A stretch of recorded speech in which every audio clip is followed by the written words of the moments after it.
இயேசுவில் அன்புக்குரியவர்களே, இன்றைய ஞாயிற்றுக்கிழமையானது ஆண்டவரின் திருக்காட்சி பெருவிழாவை தாயாம் திருவையானது கொண்டாடி மகிழ்கின்றது. நாமும் நாவே திருவையோடு சேர்ந்து இந்த திருக்காட்சி விழாவினை கொண்டாடுவோம்.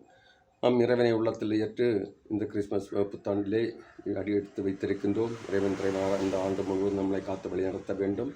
அதற்கு தடையாக இருக்கும் குற்றங்குறைகளை இறைவன் மன்னித்து இறைவன் நம்முடைய உள்ளத்தில் குறைய வேண்டி இந்த முதல் வாசகத்துக்கு நாம் செவி மடக்குவோம். ஞாயிற்றுக்கிழமை முதல் வாசகம் எசாயா நூலிலிருந்து வாசகம் 60ஆம் அதிகாரம் 1 முதல் 6 வரை உள்ள இறை வார்த்தைகள். எருசலேமே எழு, ஒளி வீசு, உன் ஒளி தோன்றியுள்ளது, ஆண்டவரின் மாட்சி உன்மேல் உதித்துள்ளது. இதோ இருள் பூ உலகை மூடும், காரிருள் மக்களினங்களை கவ்வும்.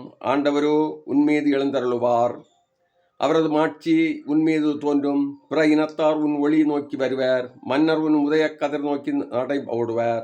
உன் கண்களை உயர்த்தி உன்னை சுற்றிலும் பார், அவர்கள் அனைவரும் ஒருங்கே திரண்டு உன்னிடம் வருகின்றனர். தொலையிலிருந்து உன் புதல்வர் வருவர், உன் புதல்வியர் தோளில் தூக்கி வரப்படுவர். அப்பொழுது நீ அதை கண்டு அகமகிழ்வாய், உன் இதயம் வியந்து விம்மும்.